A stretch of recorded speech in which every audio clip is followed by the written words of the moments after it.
There are 10 brutal conversation mistakes that make most men very boring, where they get rejected, girls don't take them seriously, and they get locked in the friend zone forever. And these are mistakes I made in the past and had to correct if I wanted to go from this guy who couldn't talk to girls without shaking to now this guy that can go up to any woman that I want and approach very consistently and have very consistent dates whenever I want from cold approach. So if you want to go from reactions like this, I feel like you're following me.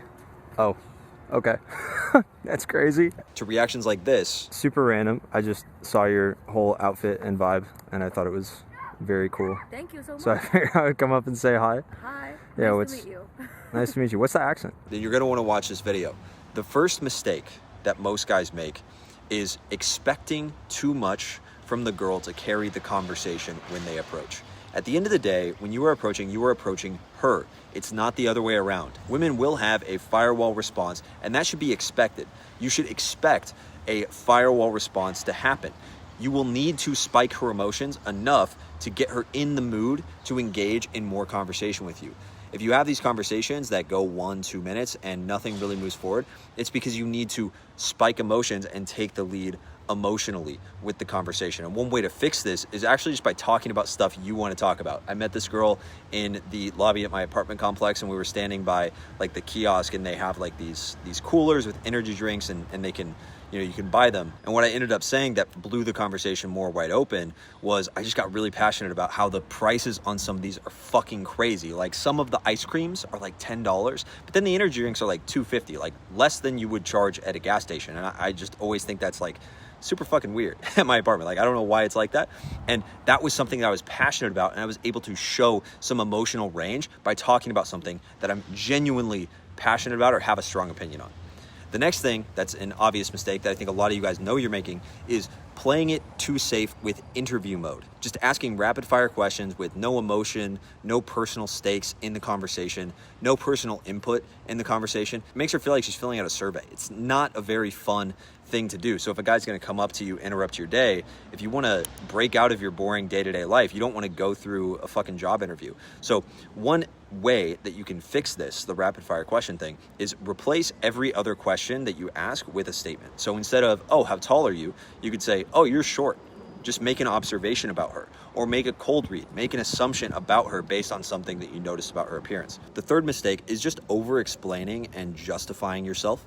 If you're explaining too much about yourself or why you're cool, you've already lost at that point. There's a big difference between saying something like, I'm actually really funny once you get to know me, and having like a please approve of me type of vibe about you, and being able to display value in kind of a cocky and funny way. One thing I like to do is I actually will say like, yeah, I'm very cool, smart, I'm intelligent. I'm also very humble. And by balancing out the bragging with a joke, kind of making fun of myself for having a big ego, it opens the girl up a lot more, and you can still display a lot of value without showing that you're looking for her approval. The fourth mistake that guys make is never showing any intent within the first 5 minutes of the conversation. If she has to guess if you are trying to be her friend versus flirting with her or hitting on her, then you are already in the friend zone. So one thing that I like to do here that you can easily implement is use what's called a throwaway compliment. So an example of this would be me saying, oh, you have really pretty eyes, by the way, and then move on immediately to talk about your dog or whatever the fuck is going on in your life. Just move on very quickly where you're not waiting for a reaction.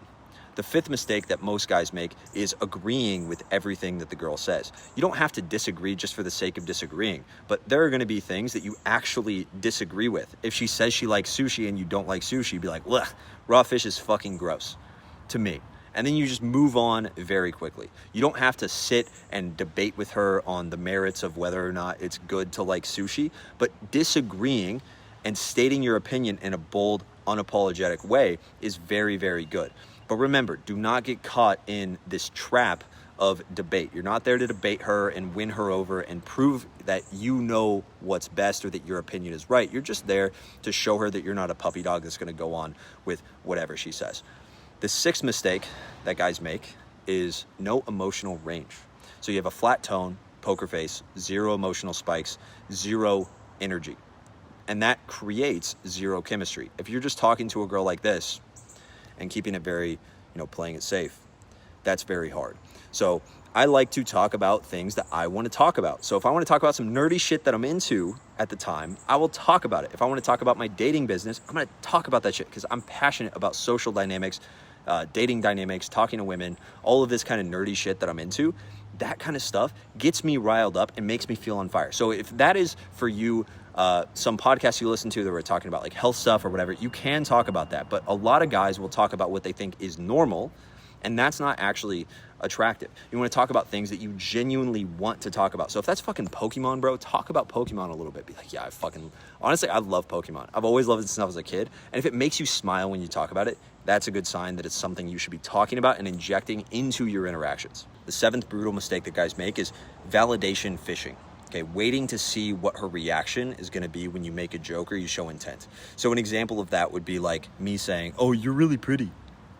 And like waiting for the reaction, waiting for what she's going to say.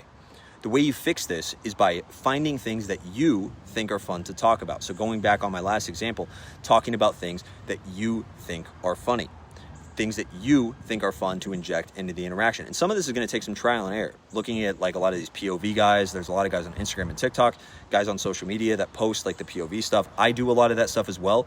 And finding lines or openers or things that you like to say in the interaction that you think are funny that fire you up. So a few examples that I like to do is I like to just show a lot of intent up front because I think it's really fun to be over the top. So if I open a girl and I'm like, hey, excuse me, I love you, let's get married.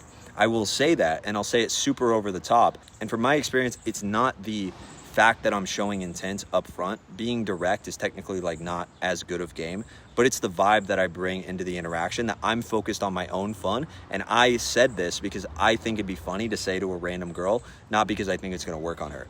I also like if a girl says something that is kind of like giving me shit about something, I'll make a joke where I say like, oh, I'm going to kill myself. And I think it's so funny. Like I every time I do it, because it's so out of pocket, I think it's so funny to do. So you can find these kind of out of pocket things to say in the interaction that boost your own state. One opener that I like that just boosts my own state that I've been using lately is, what's your favorite Pokemon? I just be like, hey, excuse me, favorite Pokemon, go, what is it?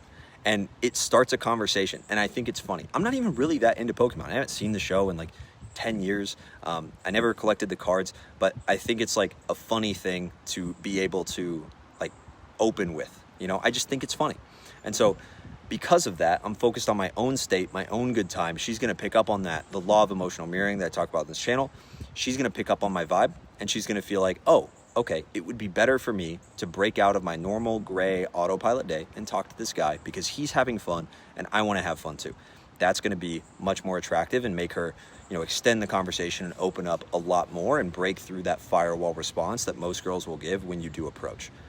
The 8th mistake that guys make is reacting to every single little thing that she says, whether it's over laughing, over smiling, overreacting to get approval, like, oh, that's really cool.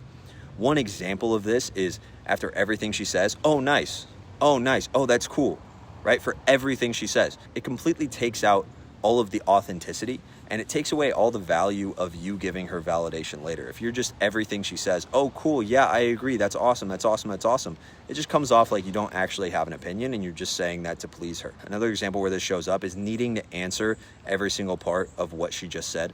So if she talks about 3 different things in the sentence, she talks about what she does for work, where she's from, and she mentions that she has a dog, like going into every single thing and logically answering, it keeps the conversation on such a logical track rather than just picking one thing that you want to talk about, letting go of logic and moving the conversation towards things that you want to talk about, or spiking emotions through flirting and teasing with the girl, which I have other videos on this channel on how to do. Another thing you can do to kind of fix this is misinterpret things that she says as if she's hitting on you or showing intent to you. So if she says she doesn't like coffee, you could be like, oh yeah, I'm not a fan of coffee dates either, so I guess we're doing drinks, right? You could make that assumption that you're talking about going on a date with her. Those things, obviously when you say it in not a fucking teaching tone, because I'm in my fucking coaching mode right now, but when you say that in like a fun, relaxed way, where you're saying it to move the conversation forward and to be bold as fuck and be very sure of yourself, that is very attractive. So you want to try to inject as much of that into the interaction as possible.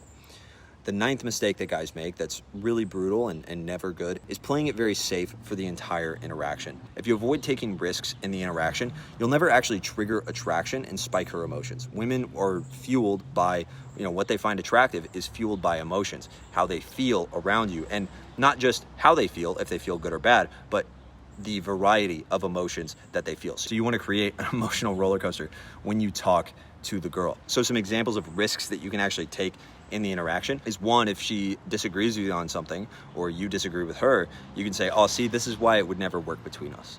Or if she says she's from a place that you've been to and you didn't really like it, oh, well, it was nice to meet you, and pretend like you're gonna walk away. Another thing that I don't talk as much about on this channel, but I think it's really helpful, is the cocky funny mindset, or the cocky funny attitude. So cocky plus funny basically just looks like me saying, and I actually said this to a girl at the gym maybe like 2 or 3 weeks ago, and it worked out really well, where I just will make this joke like, yeah, honestly, like women, they kind of follow me around all the time, and it's just, I get approached all the time just because I'm so good looking and so charming, and I'm glad you're being cool right now. You're not like making it a big deal, putting me on a pedestal. And when I do that, it shows that, one, I'm confident in myself, but it also shows that like I'm not taking myself so seriously, because I'm willing to be super cocky and say this kind of stuff in kind of a sarcastic way. The 10th and most brutal mistake that guys make is they self-reject and they let the conversation die without leading. Now, the thing is, pauses will happen, but if you want to lead the conversation, you need to continue the conversation even if there is an awkward silence. What I like to do is remember that awkward is a mindset. Something being awkward takes two people to make it awkward. So a couple things that I like to do, I'll do this on dates especially, or if I'm at night game, but I like doing this during the day as well, is when there's an awkward silence or I can't think of anything to say, I'll just be like, so, and I'll do like this really drawn out, like kind of awkward thing. And it kind of breaks the tension. It breaks the awkwardness that was starting to build up. So I really like to do that. And you obviously have to move on with something fun. And I think the reason that works out so well is because I think it's funny. And so by making it more awkward, it boosts my state, and then I'm less in my head. Another one that I think is really funny is like that meme where you're like, are we about to kiss right now? Are we about to kiss right now? And you like say it like that while you're looking at her. And honestly, the earlier on in the interaction you say it, especially if you're not leaning in to kiss her or do anything like that, it comes off clearly as a joke and like very sarcastic. And that breaks a lot of tension. So if you want to go more in depth with me and see how I can help you build out a better dating life for yourself, there's an application down in the description that you can fill out to work with me personally. All you have to do is watch the video before the application, and then you fill out the application and someone on my team will contact you. Most likely me. I run all of these discovery calls myself, so you get a chance to talk to me personally, and then we'll see if it's a good fit. And if it is a good fit, we can talk about what next steps look like and how I can actually help you with my various different coaching programs. Thank you for watching the video. If you like more of this, leave a comment down below. Let me know what you want me to cover in the future, and I will see you guys in the next one. Peace.